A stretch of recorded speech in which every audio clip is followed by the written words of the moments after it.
di daerah pegunungan. Ya, kesulitannya nanti ya ketika kita harus terjun ke sana ya khawatir longsor di musim itu. Kalau di kami itu lebih kepada pendekatan kepada para kiai, pondok pesantren. Dan itu akan dilaksanakan secara masif di 15 kecamatan. Bayangkan kalau ada orang yang berkata, yang orang satu kecamatan, no money politik.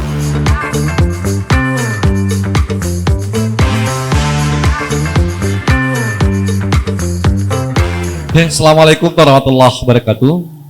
Selamat siang dan salam sejahtera untuk kita semua.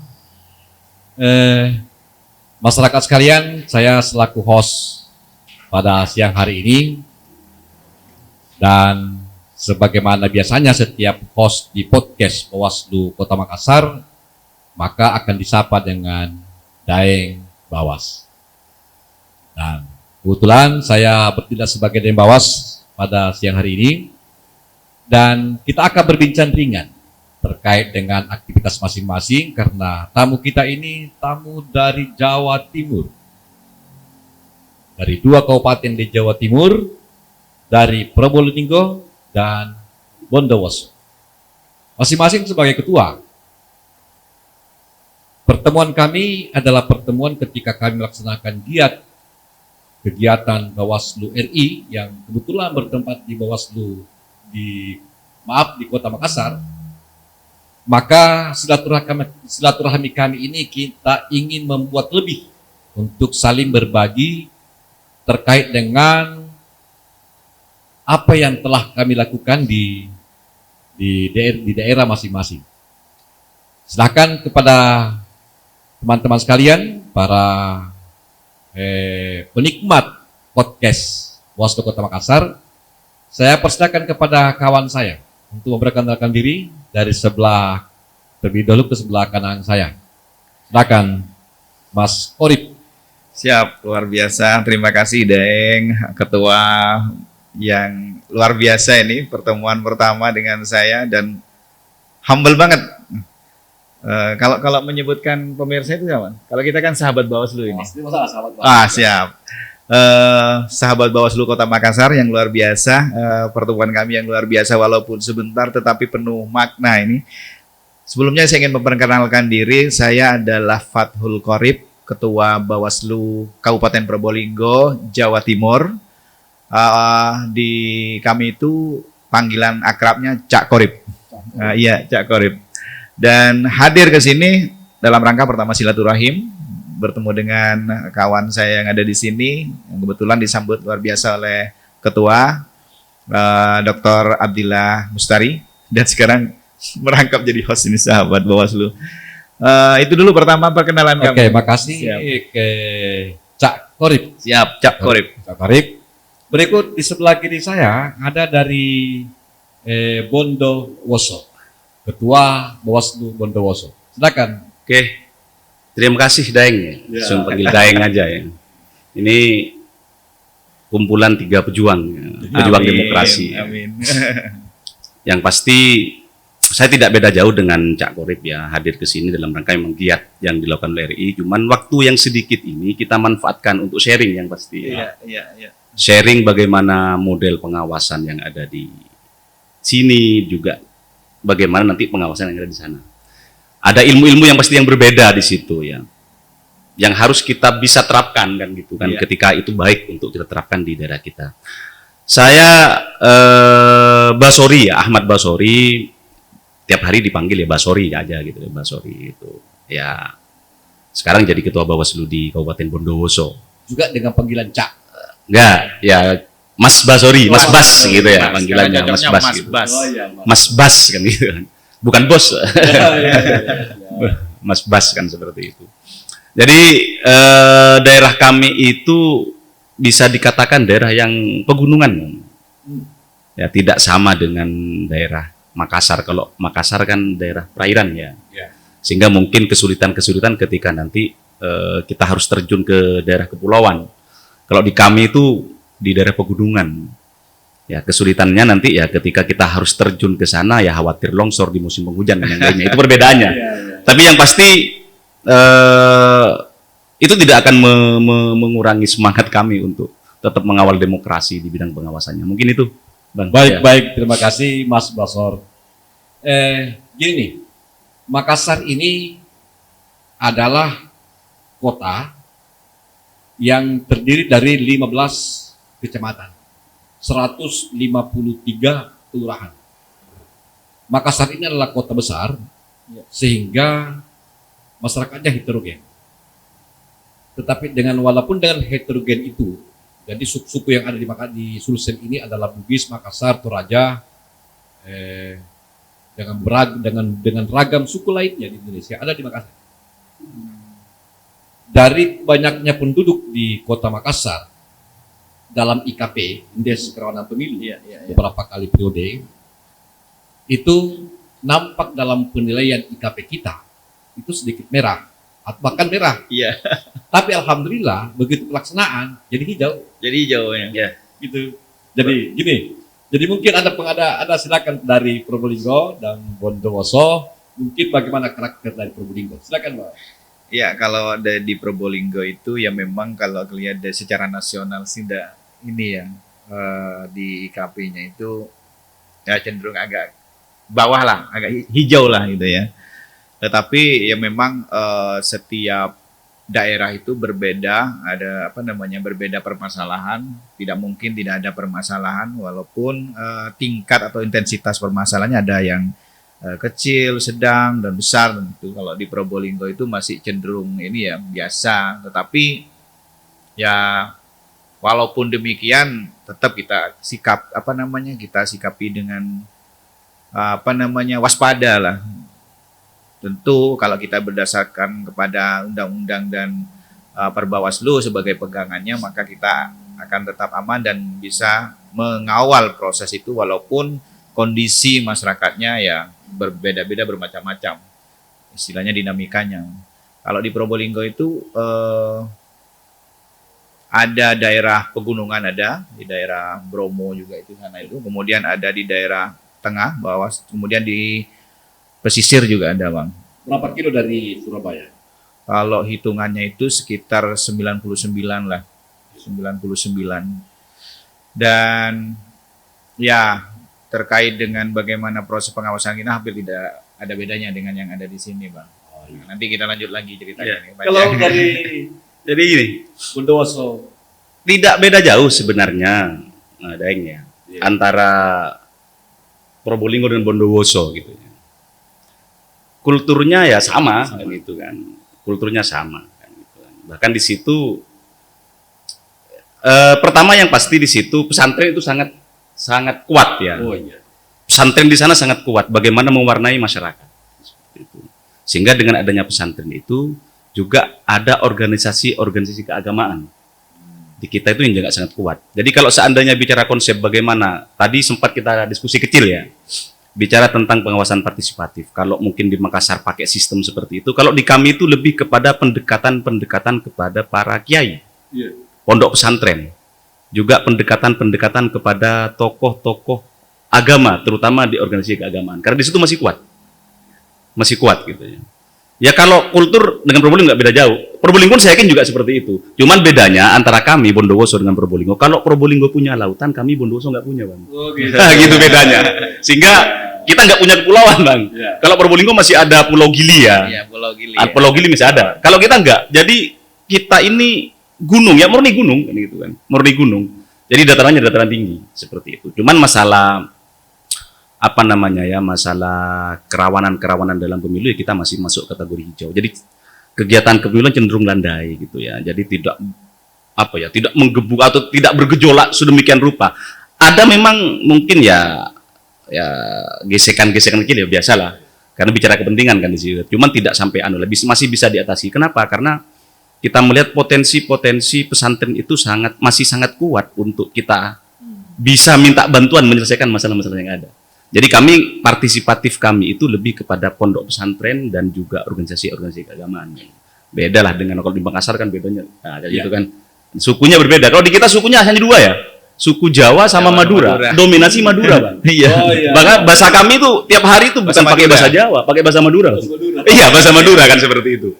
Itu ya. Baik. Jadi di Makassar ini kami ada, saya katakan tadi sama Korip bahwa kami ada program yang kita anggap konsen untuk di tahun ini, yakni dalam rangka untuk peningkatan pengawasan partisipatif. Itu adalah forum warga. Jadi forum warga itu adalah berupaya untuk mengangkat kemampuan masyarakat untuk menyelesaikan masalahnya terkait dengan kontestasi pemilu atau pemilihan. Jadi tiap kecamatan kami merekrut focal point untuk menjadi influencer, untuk menjadi penyebar kebaikan, 10, dan setiap focal point ini berupaya untuk memberikan pengaruh juga kepada masyarakat lain, sehingga di tiap kecamatan akan kita hitung-hitung sekitar 50 orang ada forum yang bisa kita bentuk, dan itu akan dilaksanakan secara masif di 15 kecamatan. Bayangkan kalau ada orang yang berkata, dia orang satu kecamatan, no money politik, maka seluruh kota ada 1.250 orang yang berkata no money politik. Itu cuma satu kecamatan. Jadi itu yang kita gerakkan. Nah, sekarang dari Cak Korip mungkin ada seri pengalaman terkait dengan apa yang bisa menjadi giat di Probolinggo terkait meningkatkan pengawasan partisipatif. Silakan. Ya, terima kasih Deng. Ya, jadi sahabat Bawaslu di podcast Kota Makassar, Bawaslu Kota Makassar ini, kalau di Kabupaten Probolinggo itu ada beberapa kegiatan, yaitu pertama dalam rangka meningkatkan pengawasan pemilu partisipatif ini, ada cara yaitu dengan cara konvensional dan digital, sahabat Bawaslu ya, Daeng ya. Yang pertama konvensional ya, seperti kita lakukan sosialisasi di tiap giat kita setiap bulan, dan itu di berbagai segmen, atau ada media, kemudian ada disabilitas gitu, kemudian ada kelompok pengajian, kemudian kelompok perempuan seperti Fatayat, kemudian Muslimat itu, kemudian kelompok pemuda itu kita undang untuk diberi semacam sosialisasi, dan setelah itu konvensional. Kemudian yang paling masif ini kita secara digital, Deng. Jadi secara digital itu diantaranya adalah kita memberikan sosialisasi dan informasi kepada masyarakat yang sekarang umumnya semuanya tidak ada masyarakat yang tidak mempunyai gadget ya, dari anak-anak sampai orang tua semuanya gadget, maka kita lihat itu sebuah pangsa untuk memberikan informasi. Nah, maka kami melakukan banyak hal. Pertama yaitu menyebarkan berita, informasi melalui website kita, di mana setiap hari minimal ada 1 berita yang kita siarkan. Kemudian berikutnya adalah melalui yang juga kita sharekan ke medsos-medsos seperti Instagram, Twitter, kemudian Facebook. Nah, yang baru yaitu ada TikTok juga. Nah, kita juga gunakan itu.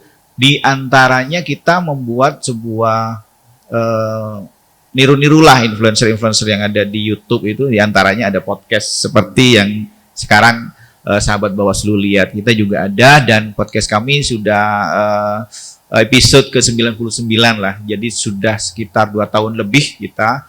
Waktu itu kita pada COVID pertama. Jadi apa yang harus dilakukan oleh Bawaslu ketika sudah COVID, ketika sudah tidak boleh keluar rumah, ketika sudah tidak kantor, apa yang harus kita lakukan dan sehingga bisa bermanfaat kepada masyarakat tentang memberikan informasi tentang Bawaslu dan kepemiluan ini. Maka salah satu caranya menggunakan digital, yaitu informasi melalui podcast ini. Itu yang berikutnya. Yang berikutnya kita bikin film juga. Bikin film, jadi memanfaat kemampuan skill kami yang terbatas ini dan alat yang terbatas juga berusaha untuk bikin film, di mana filmnya ada jargon kami juga. Kalau di sini ada Bawas dan Lula, kita ada Kang Dul dan Bang Was. Nah, jadi istilahnya Kang Dul itu kalau orang Madura menyebut Kang itu kakak, kakak, Dul nama orang yang umum banyak disebut oleh orang-orang Madura di Probolinggo sana. Kalau Bang Was, abang sama kakak juga, tapi representasi dari pengawas pemilu. Nah, Kang Dul itu adalah masyarakat awam, Bang Was ada representasi pengawas pemilu. Di mana di situ memberikan informasi, satu bertanya, satu menjawab dalam sebuah film pendek. Oh, iya. Nah, itu salah satu yang kami lakukan dan sampai sekarang alhamdulillah masih kita terus gencar, sehingga harapan kami nanti masyarakat di Kabupaten Probolinggo bisa secara bertahap, perlahan-lahan dan masif mampu memahami tentang apa sih pemilu yang berintegritas dan apa yang harus dilakukan dan apa yang tidak boleh dilakukan. Itu secara Bang. Padat sekali. Kalau dari Kalau di kita itu Bang lebih kepada itu kita membentuk kader pengawas partisipatif. Nah, itu yang kita efektifkan. Kader pengawas partisipatif itu kita lebih kepada organisasi-organisasi kepemudaan. Satu contoh seperti PMI, HMI, Ansor, IPNU, Fatayat, dan seperti itu kan. Organisasi-organisasi ini terutama Ansor, Fatayat, IPNU ini ke masing-masing kecamatan kan ada. Ya, masing-masing kecamatan ada. Di kita itu kan ada 23 kecamatan Bang, ya lumayan banyak, ada 219 desa, nah, gitu ya. Lumayan, TPS kemarin itu ada 2.995 TPS kemarin di kita itu. Jadi kita lebih memanfaatkan itu. Kita memang digital lemah ya, tidak seefektif yang Probolinggo. Tapi kita lebih mengedepankan itu. Jadi organisasi-organisasi kepemudaan, organisasi-organisasi itu yang kami garap. Karena organisasi itu kan bahkan sampai masing-masing desa ada. Ya, ada pengurus di masing-masing desa. Itu yang kita efektifkan. Cuman bedanya dengan yang di Kota Makassar. Nah ini yang perlu kami tiru. Jadi masih belum belum formal lah. Hanya sebatas kegiatan-kegiatan pengajian kita masuk di situ. Kegiatan-kegiatan yasinan kita masuk di situ. Dan ini sudah berjalan sebenarnya di tingkatan Panwascam sudah jalan, di tingkatan PKD pun sudah jalan ini. Jadi memberikan sosialisasi atau pemahaman kepada masyarakat lewat itu. Jadi hanya sebatas itu. Menarik seandainya ini nanti kita kolaborasi antara yang kami lakukan di Bondowoso dengan di Makassar. Nah, ini kita bentuk koordinator-koordinator di masing-masing. Ini menarik ini. Ini saya sudah rekam ini Bang. Vokal point. Ya, vokal point ini. Ada vokal point nanti dari organisasi-organisasi ini. Nanti bagaimana nanti bisa nyampe ke masyarakat. Ini ya mohon izin. Silakan. Akan kami adopsi ini. Akan kami adopsi. Akan kami kolaborasi dengan yang kami yang di Bondowoso gitu Bang. Baik, terima kasih. Dari Kanbas, ya, kami ya, Kanbas ya. Siap. Baik, sahabat pengawas sekalian, ini berdua ini tamu kami berdua ini, istilahnya kami kandang paksa, karena beliau ingin berangkat pada hari ini juga untuk kembali ke kampungnya, sehingga walaupun dengan waktu yang singkat ini teramat padat sharing informasi kita terkait dengan kondisi 3 daerah, saling berbagi, tetapi yang jelas semangat kami tetap satu, bahwa kami tetap memiliki komitmen untuk menjaga hak pilih warga, sekaligus berupaya untuk mengajak masyarakat sekalian untuk menjadi bagian dari pengawas pemilu. Saya akan mengajak sahabat kita untuk menyuarakan terkait dengan tagline Bawaslu. Oke. 1, 2, 3. Bersama rakyat awasi pemilu, bersama Bawaslu tegakkan keadilan pemilu. Baik. Sahabat pengawas, demikian semangat kami. Walaupun dengan beragam dan berbeda karakter, kondisi daerah masing-masing, tetapi kami memiliki satu komitmen untuk mengajak masyarakat mengawasi pemilu secara bersama. Demikian para sahabat, pertemuan yang singkat kita ini dan berharga. Mudah-mudahan di giat-giat Bawaslu RI kemudian kami akan dipertemukan, kami akan memberikan saling bertukar informasi dan saling bertukar pengalaman terkait dengan apa yang kami lakukan di ajang kontestasi pemilu 2024 dan pemilihan 2024. Sekian, terima kasih Bang Bawas. Terus bersama dengan Bawaslu Kota Makassar. Jangan lupa subscribe, like, dan subscribe YouTube Humas Bawaslu Kota Makassar. Sekian, terima kasih. Dan kami akhiri. Assalamualaikum warahmatullahi wabarakatuh. Waalaikumsalam warahmatullahi wabarakatuh.